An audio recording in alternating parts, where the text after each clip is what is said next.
What is up, everyone? Hopefully, you're having a fabulous Sunday, fabulous weekend, getting everything wrapped up, and ready to go for this upcoming week. I'll wait just a second before I get started, but this is, of course, Sunday Smarts with yours truly. And what we're talking about tonight is money management basics, money management 101. So give me just a bit and we'll see who joins.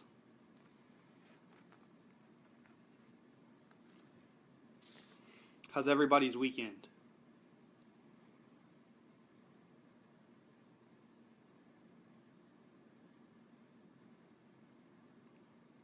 Perfect. So hopefully as we go on, more people join. But as you all know, my name's Michael Weaver. I guess the biggest reason that I am starting the Sunday Smarts is because of some alarming statistics. 75% of people in the United States right now are living paycheck to paycheck. 48% of people have less than $400 in liquid money that they can access at any point in time if need be. 30% of people have zero retirement when they get to their retirement years. So basically their retirement is Social Security, as we know, which could be in trouble in future years, especially when people my age get to that point. So that's really why I decided to do this. Some of my credentials, I'm licensed, so I have my property casualty, life health, securities license, mortgage. But not only that, I went on to further educate myself with I have my retirement income certified professionals designation, which basically means I help people out with distribution planning. That's really what my education is in Social Security, things of that nature. So tonight, I just wanted to talk about basic budgeting. So a lot of people that I help out on a monthly, weekly basis, there's a ton of people that don't know how to create a budget. It's just something that they have either never learned, didn't really pay attention to, or haven't really thought it's that important until they need the money to buy something or an emergency comes up or something of that nature. So I help people all the time with basic budgeting needs and skills and just what they should and shouldn't do. So we've got some people watching. So let's go ahead and get started.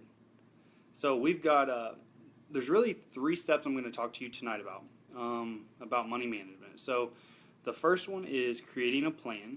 The second one is going to be paying yourself first. And the third is to begin building your credit history. So let's just tackle the first one, creating a plan. A plan is crucial, and just not a plan to where you say you're going to do this or you think about it. A plan is actually putting something on paper. There's something about when you put something on paper and achieving it. There's a correlation between the two. Just thinking of good ideas is good, but actually putting it on paper, it goes way further. You're going to have a higher success ratio by doing that. So the first thing you need to put on paper, you need to create a budget, okay? So maybe put some goals, but let's focus on the budget part. So a budget, we're going to look at income versus fixed expenses and variable expenses, okay? So if you guys have a pen and paper handy, that'd be awesome. If not, that's okay too. But here we go. This is the kind of chart that you're going to want to make. See that? So let's just talk about fixed expenses first. So fixed expenses are things like your housing. So if you have a mortgage or your rent payment, if you have loans like on your cars, car insurance, homeowners insurance, life insurance, health insurance, Those are all fixed expenses. So you need to come up with a list of your fixed expenses, and you need to obviously write out what those expenses are every single month, and do this on paper. Next, let's tackle variable cost. So variable cost vary. Obviously, that's why they're called variable costs. So variable costs can be such things as how much you're spending on groceries a month, heating and electricity, cable and internet, huge variable expense. You've got, if you're eating out a lot, your haircuts, how many times a month are you going shopping to buy clothes and shoes? So I think you guys get it. I mean, so hopefully you understand the difference between a fixed expense and a variable expense. So list out your fixed expenses, and then make another column, list out your variable expenses. And the easiest way to find these expenses is to go back on, if you have debit card statements, look at your statements via your checking account, credit card statements, whatever it may do. How much your wife spends on makeup. Yeah, that's a variable. Actually, that's a fixed expense in our relationship, but hopefully it's a variable in most. Next, we have your income. So this is where you're going to put on another category, income. So how much are you making a month? Actually bringing in after taxes. At maybe you have 2 jobs, 3 jobs. Maybe you have a job and a part-time job. Maybe you do some things on the weekends to make some extra cash. But include all income. So after you've done this, then it's important to calculate your total income a month and total expenses. Let's just add all of your variable expenses for now and all of your fixed. How did it turn out? Hopefully, you're bringing in more income than you're spending. If you're not, then that's where the problems occur. But a lot of times when I do these simple budgets with people, what comes out is yes, they're ahead, but they're not as far as ahead as they would like. They're only $20, $40, $100 ahead a month. So then your fixed expenses are always going to be fixed. So what you need to look at now are your variable costs. So what can you get rid of to help save more money? Okay. So like one thing that myself and Courtney have done is we haven't had cable in 4 years probably. Cable was running us about $200 a month. Just internet runs us about $50. So that's $150 a month. Over a year's time frame, over a 4-year time frame, that is a lot of money that you are saving just off of not having cable. I mean, we still have Netflix, we still have basic TV that we can pick up, but it's free. I mean, Netflix is like $10 a month. It's awesome. Eating out, that's another huge one that is a variable expense. So do you need to have date nights with your spouse and your family? Of course you do. But maybe instead of going out 10 times a month, maybe you only go out 3 times a month. Maybe instead of picking up fast food 4 nights a week, you try to limit yourself to 1 or 2 a week. Dining out is where a lot of people have money going that they didn't even realize it until they put it on paper. What's another one that sticks out to me? Everyone has a cell phone, so make sure that you're getting the best deal on cell phones. But the biggest thing here is, the biggest takeaway you should have is figuring out, if you're not saving as much money a month as you would like to, put it on paper, figure out what variable expenses you can take away from your variable expenses. You might have to sacrifice a little bit, but I promise you, you will be much happier doing so. You're not going to miss the cable. Sure, I missed the NFL football games for the first 6 months that I didn't have TV. I don't even think about it anymore. It's just normal. So create a budget. Put it on paper. Create a plan. That's step 1. Do I have any questions yet? I see a lot of people joining, so this is awesome. This is awesome. Thank you all for joining. I appreciate your support. Next, let's just go ahead and talk about paying yourself first. So after you create a plan, and you have a budget made, so hopefully we're going to take away some variable expenses because you need to start saving. You need to start saving your money. So, and I'm not even talking about investing right now. I'm purely talking about saving money, having an emergency fund. You never know when something is going to come up. I encourage everyone I help out to have an emergency fund of 3 to 6 months worth of income. I mean, what happens if you get hurt on the job and you can't go to work? Short-term disability a lot of times doesn't pay out a ton of money. Or your heating and cooling, your air conditioning didn't work for the summer. Well, that's a $3,000 fix.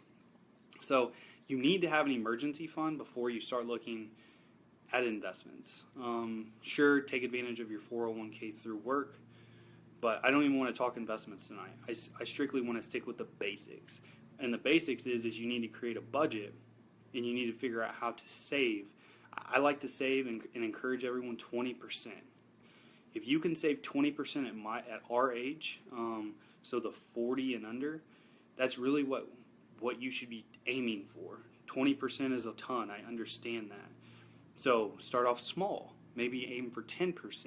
And every single maybe 6 months or year, try to increase it by 1% or 2%. So pay yourself first. Get a money market account. The easiest way I've found to pay myself first is treating it like a car payment. I treat paying myself and saving like a loan. So every single month, I have an amount of money that gets taken out of my check and put into an account that I never see. I don't see it. It's at a completely different bank that I bank at. I never even pulled up on online statements. I just know that I have X amount of dollars going into that account a month in case I ever need it for emergencies. That is the biggest tip I can give you. Treat paying yourself, whether that's basic saving, whether that's investments, as a car payment, house payment, any other fixed expense that you would have. You'll never get the time value of money is very important, and we'll talk about that a different day, but the sooner you can start saving, the more you will have in life. So hopefully all of that made sense. Next, let's just talk about, so now we've talked about creating a budget, putting a plan on paper, sticking with that plan. So if you create the plan, then the important thing is to stick with it. Sticking with it's the hard part. You have to be disciplined. You might have to make a couple of sacrifices, but try it for 90 days. And after 90 days, I can reassure you that you are going to be in a much more positive state of mind and feel like you've accomplished something, that's the most important thing here. And you have more money in your account, that's amazing. It's an amazing feeling. Pay yourself, save. Get that emergency fund built up. And then let's look at building your credit history. So building your credit history is crucial in today's environment. You can't get anything without established credit. If you don't have established credit, then your interest rates are crazy high. So you need to figure out ways to build your credit. So if you're a student in college, you need to get a credit card, a student credit card. Have a max on it of like $500 so you don't get yourself in trouble. I know there's a lot of negative perceptions about credit cards, but in my opinion, all I use is a credit card. That's all I use for everything, and I treat it like cash. I charge it, I pay it off at the end of the month in full. Credit cards are amazing to help build your credit, and you earn free rewards and cash and everything on your cards. Anytime we travel, we're getting like a free flight because we charge everything on our credit card. It's amazing, but you have to be responsible with it. So I understand that you can get yourself in trouble with credit cards, and credit cards, if you do get yourself in trouble, are like legal loan sharking, and then you need to work on debt consolidation to get the bad debt over into better debt. But that's a topic for a different day as well. But build your credit history. So even if you have enough cash, let's say you are going to buy a $5,000 car. Well, instead of buying it in cash when you're young, I just had this conversation with an 18-year-old the other day. He was going to go buy this car for like $6,000 in cash. Why not get a loan at a 3-4% interest rate, pay on it for 18 months, establish that credit history, and just, it's so crucial to help build your credit in today's world. 20, 30 years ago, not the case. I mean, my grandpa went to buy a car the other day. He has no credit, so it's crazy. But in today, you need credit for everything you do. Your rates on your mortgage, your car loans, insurance rates, they're all based. Credit has something to do with everything you do, it feels like. Maybe, Justin, maybe. So, and I can't emphasize that enough, and I know there's a lot of, I don't know, seems like negative things about credit cards and things of that nature, and that's not the only way to build your credit, but it's definitely a way that I think it's overlooked sometimes just because people do get themselves in troubles with credit cards, and you just have to be responsible. Treat it as if it's cash.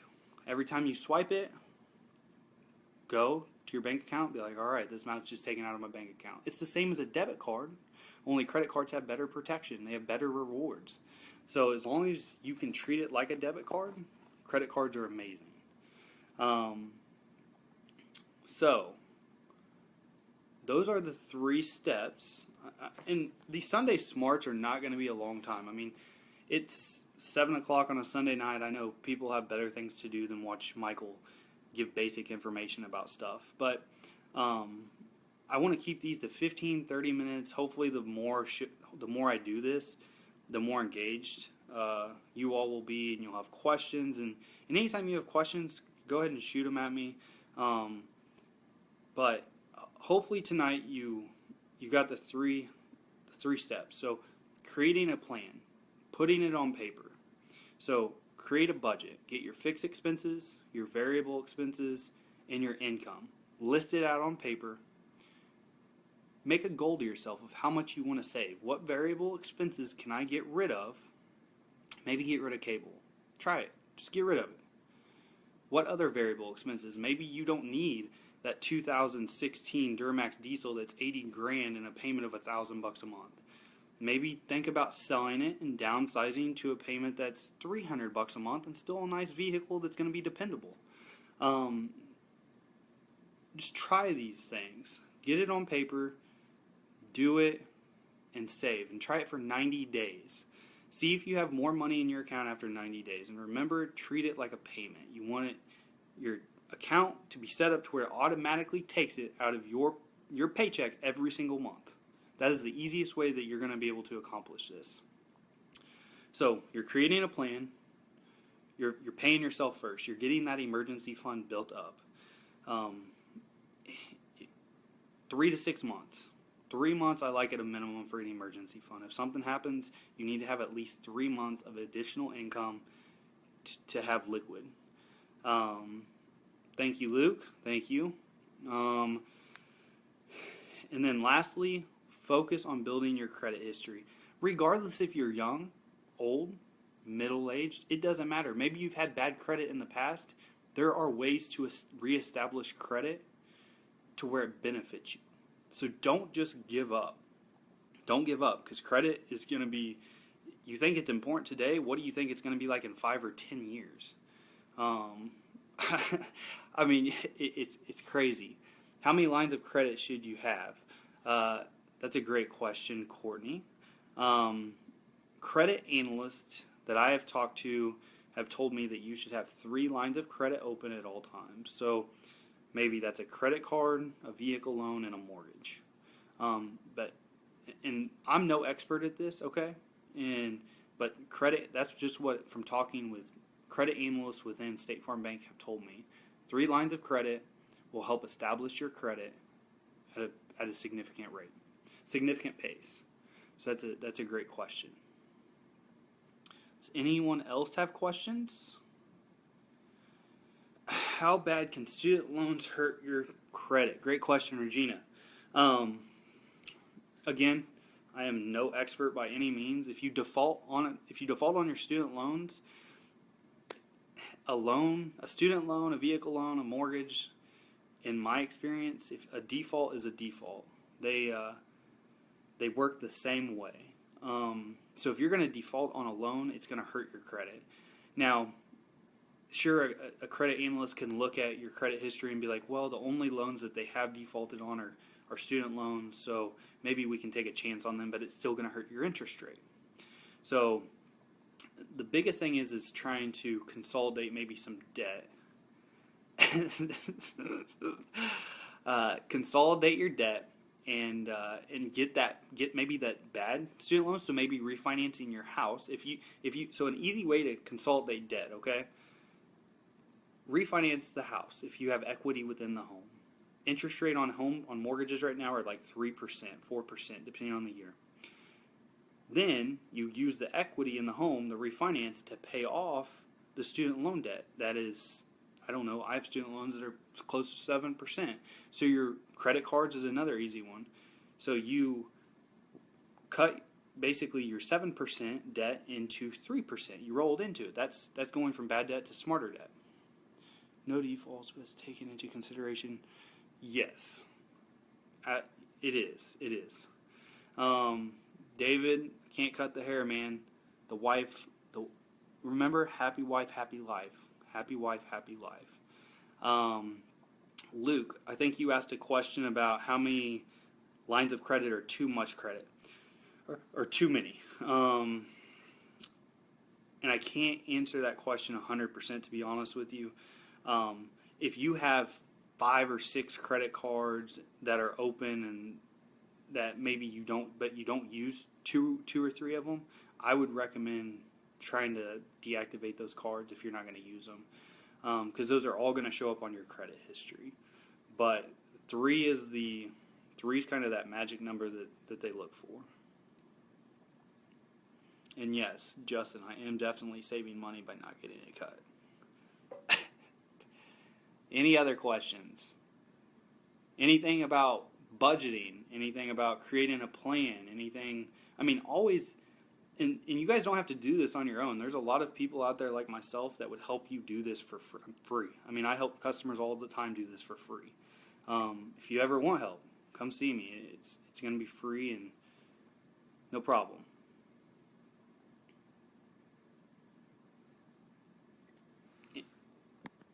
Anyone else have questions? If not, I'm going to probably wrap this up so I don't take any more time out of your all's weekend. Again, thank you all for joining. Thank you for your support. I appreciate it. Thanks for the engagement and the questions. That's why I do this, and that's why I'm going to continue to do this. So every single week I'm going to come on Sunday Smarts, and I'm going to. You're welcome, Jamie. Thank you. Have a great week. I'm going to talk about a different topic. Tonight, I just thought that Managing Money 101 was the easiest thing to discuss and talk about. And that's what I find so many people need help out with. And the statistics show that. I mean, 75% of people living paycheck to paycheck, 30% of people going into retirement without any savings. Those are very, very scary statistics. So the younger you can start saving, and it's never too late to start saving. Let me just throw that out there. A lot of people I help out are in their mid-40s, but you've still got a good 20 years to save and put away money. So it's never too early and it's never too late. But you don't want to be a statistic. You don't want to be the 30% that doesn't have any money in retirement. You're welcome. Welcome, Kaylee. Thanks, David. Thank you, Regina. But, hey, thank you all again for your support. Every Sunday, 7 o'clock, I'll be doing this. Try to keep it 20 to 30 minutes. And we'll be talking about something different, whether it's insurance, retirement, investments, basic just auto liability limits. So some things will be very interesting. Some things may be boring to you, but whatever you all would like to hear about, if anyone ever wants me to talk on a topic, please just IM me. Let me know. and I am more than happy to cover that for the next week. So thank you all again. I appreciate all of your support, and hopefully you all have an amazing week. Make the most of it. Make it count. Thank you, guys.